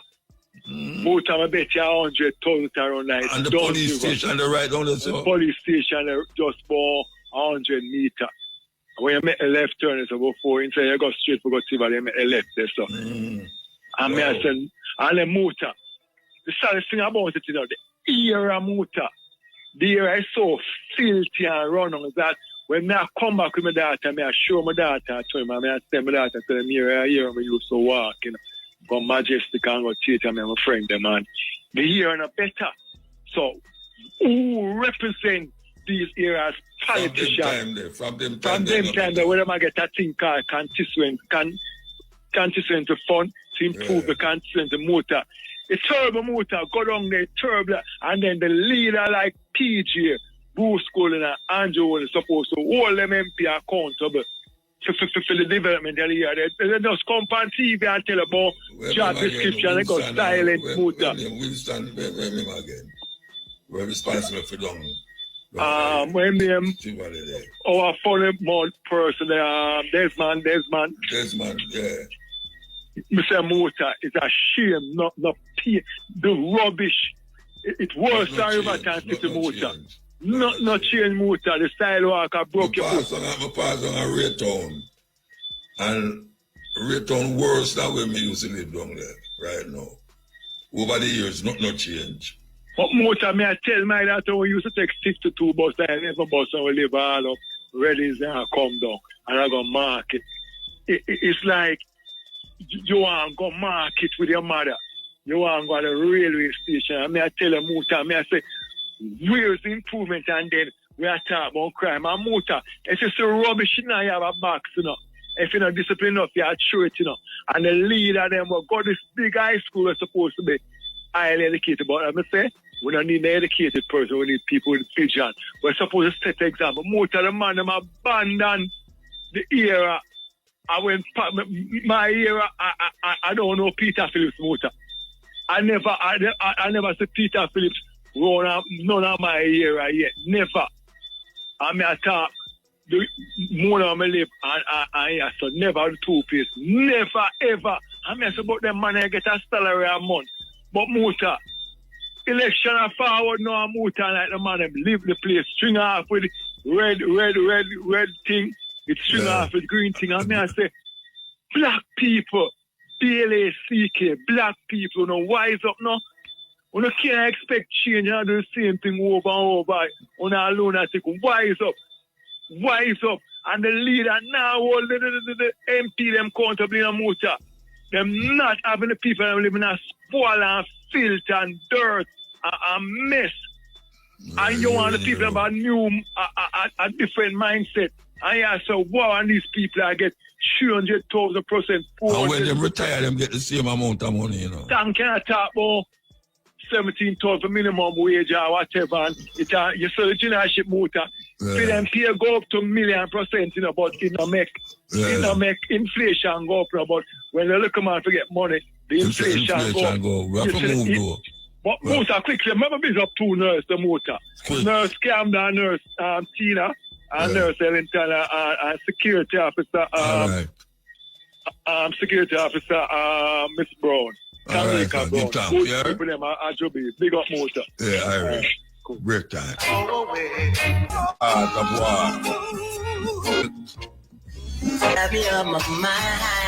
As a public passenger taxi on the Old Trace to St. Anne's Bay Road. Those killed are the taxi driver and the passenger.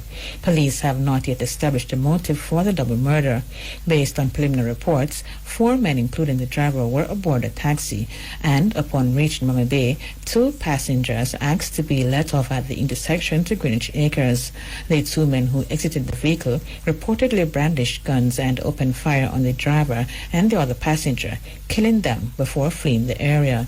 The police were summoned and the roadway was cordoned off to allow for the processing of the crime scene. Traffic was being diverted through Greenwich Acres. There has been a 15% reduction in major crimes in the St. Catherine South Division. Commander for the division, Senior Superintendent Leighton Gray, says murders are down 30% and shootings are down 28%. Portmore and the general St. Catherine South is doing very well in terms of our murder reduction in particular. Crime is on the down, murder shooting is also down, and we have been doing well we continue to enjoy the support of the citizens generally. And presently, we are 30% reduction in murders. We are 28% reduction in shootings, and overall 15% reduction in overall major crimes. So we have been enjoying a very good time. In giving an update to Prime Minister Dr. Andrew Holness, SSP Gray explains that the police met with residents yesterday. He says efforts continue to discourage young males from a life of crime. Well, overall it is reducing. However, you will have youngsters still engaged. However, we met with them yesterday, the residents of Brayton, Reedspen area. Yes. We had a very good meeting with the residents. And as a management of the division, we went there, have that meeting, and we are trying to make some amends, but we continue to implore on the youngsters to stay away from the life of crime and stop getting involved with criminal activities and have illegal firearms. The St. Catherine South Police Chief adds that officers have been monitoring the traffic situation in the area. We have been doing well. So far, with the expansion that took place in the Grange Lane space, as also along Municipal Boulevard, and so forth. That has eased the traffic somewhat, to the extent now that they are saying that we are pushing the traffic readily in the morning to 3 miles and also Marcus Garvey Drive. So we get them out very early, and so far, so good. The residents have been enjoying it well, and with possible further expansion that will take place here, definitely we'll get further easing. Commander for the St. Catherine South Division, Senior Superintendent Leighton Gray. Prime Minister Dr. Andrew Holness has pointed out that if peace is maintained in Spanish Town, St. Catherine, this would embolden more investors to set up business in the area. He was speaking yesterday at the opening ceremony of the MJS Industrial and Technology Park in Spanish Town. Dr. Holness noted that the former textile factory site had remained dormant due to the perception that the area was unsafe. Now, if you were to consider why is it that no one else before now actually saw the vision for this old textile mill, it was because the perception was created that this area was not safe, and the cost that it would take from the private individual to make this place safe would make the business unprofitable. Do you see the weight that crime and violence places on our economic development? Do you see how it suppresses us? And do you see why we cannot be ambivalent in once and for all dealing with the gangs that are in the business of violence? They are not our friends. They mean us no good. We cannot be ambivalent about it. And they have held down Spanish Town for decades. I say to you today, if we achieve peace in Spanish Town, there would be a rushing sound of investors into this place. Why? Because you have a population that is largely well trained. You already have basic infrastructure in place. And you have some of the most creative people in and around this area.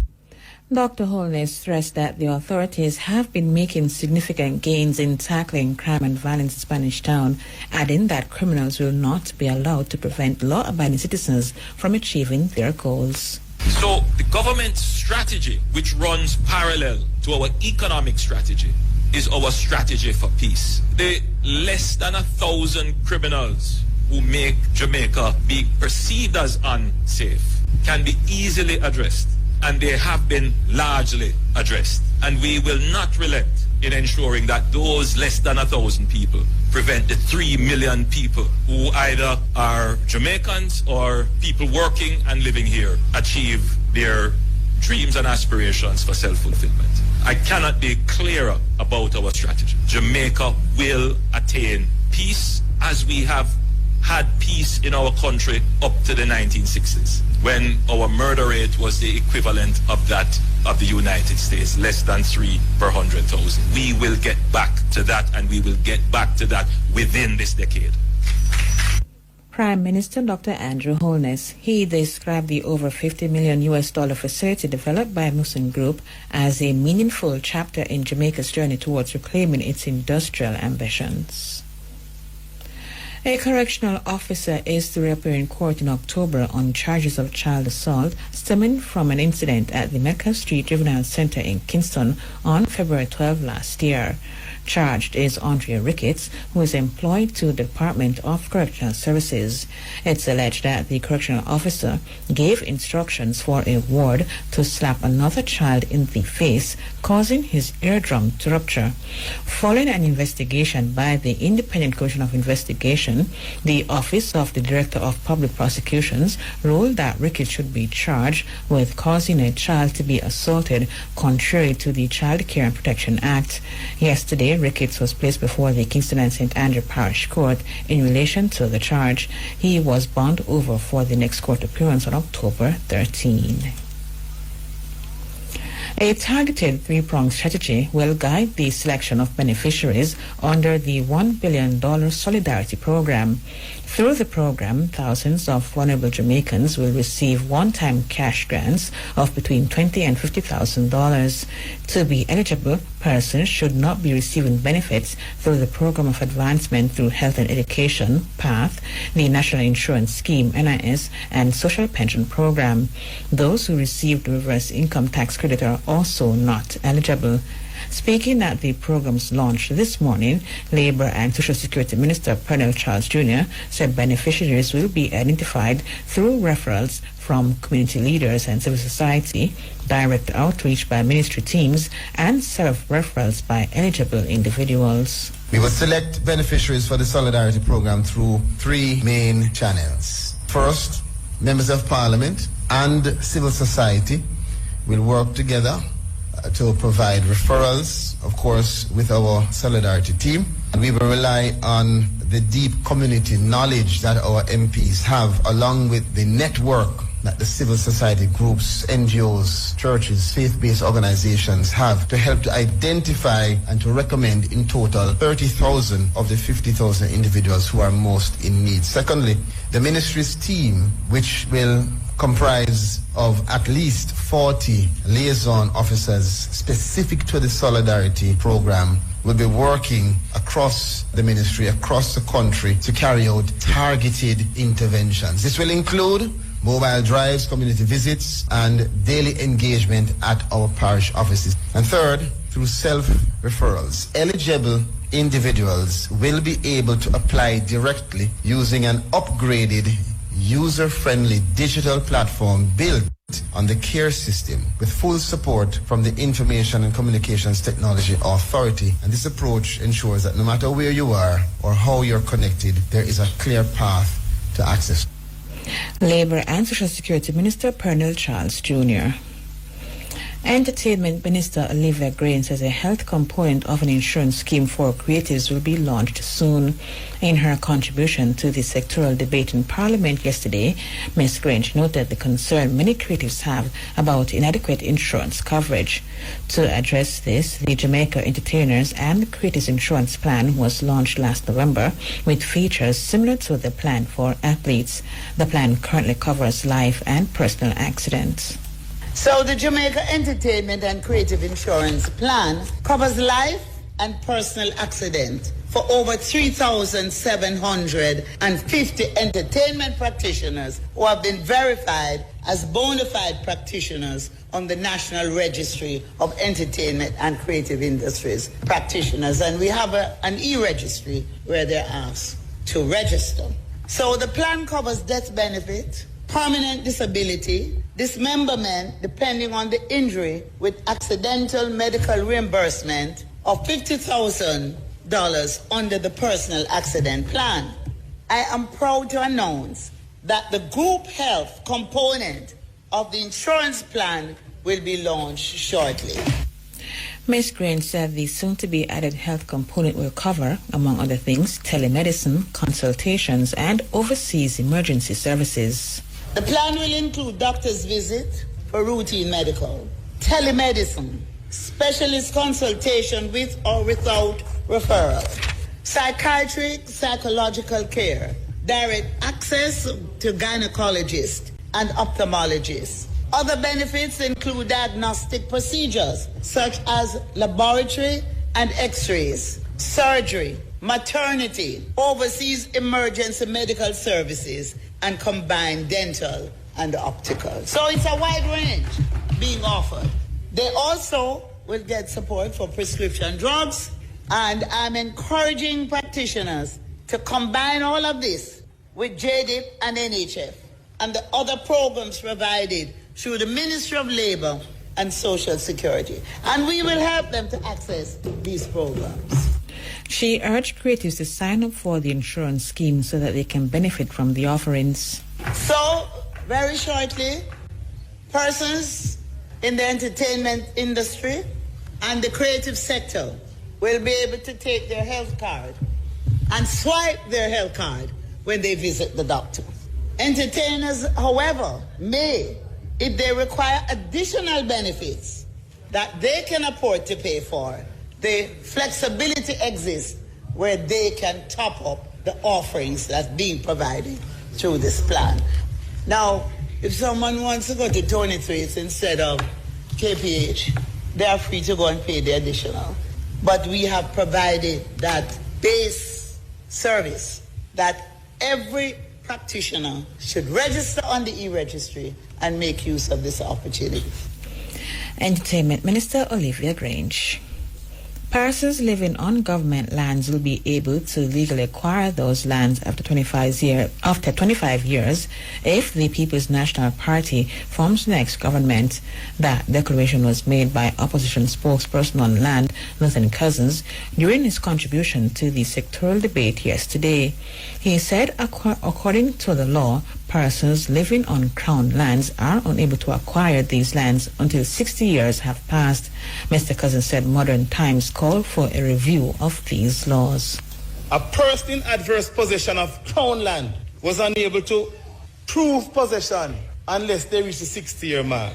Our research has shown, Mr. Speaker, that in countries like England where this law originated, it is now 10 years. The 60 years is now 10 years, save and except for land on the foreshore. The view of the UK Commission that reviewed the law is that in these modern times, the government has a duty of care to its citizens to protect crown lands and to ensure their productive use. It is no longer permissible to use the explanation of the large acreage or resource constraints to restrict persons from occupying these lands.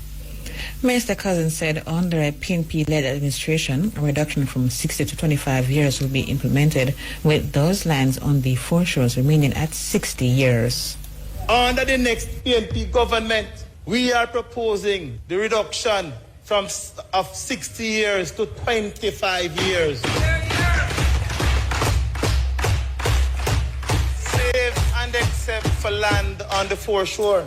We believe this is ample time for the government to ensure that protections are in place. A PNP government will move with alacrity to amend the Registration of Titles Act to provide for a shorter time frame for persons who have been living on government land to claim it.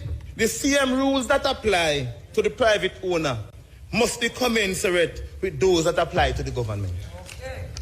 The government of Jamaica is the largest landowner, who can hardly account for what it owns. Yet persons must meet high hurdles to get a title. This is wrong, Mr. Speaker.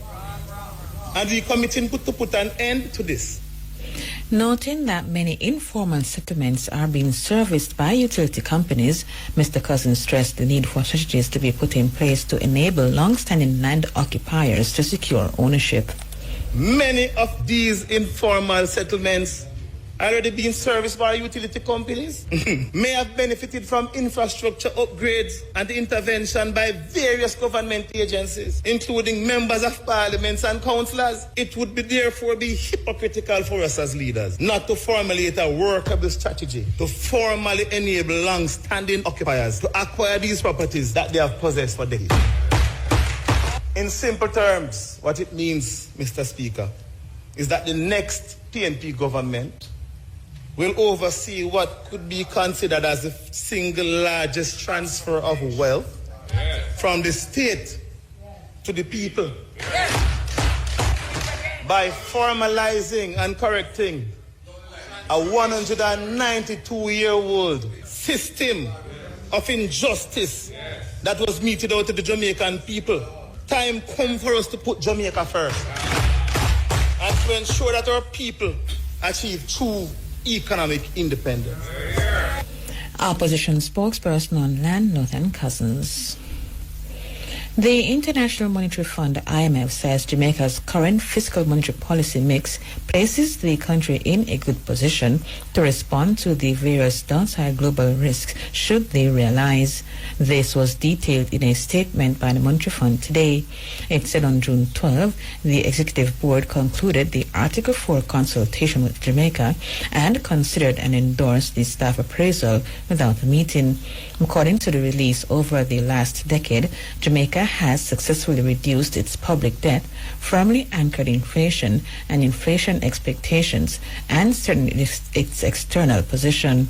It said the country has built an enviable track record of investing in institutions and prioritizing macroeconomic stability. The IMF said Jamaica has met recent global shocks and natural disasters in an agile, prudent and growth-supportive manner, with economic activity projected to normalize as the effects of Hurricane Beryl and Tropical Storm Rafael, which hit the island last year, wane.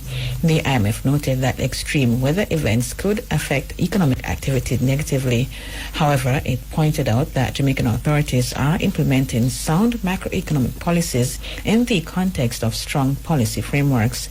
According to the IMF, the lowering of the policy rate in 2024 by the Bank of Jamaica was justified in view of the temporary nature of weather-related shocks and the expected convergence of inflation to the BOJ's target.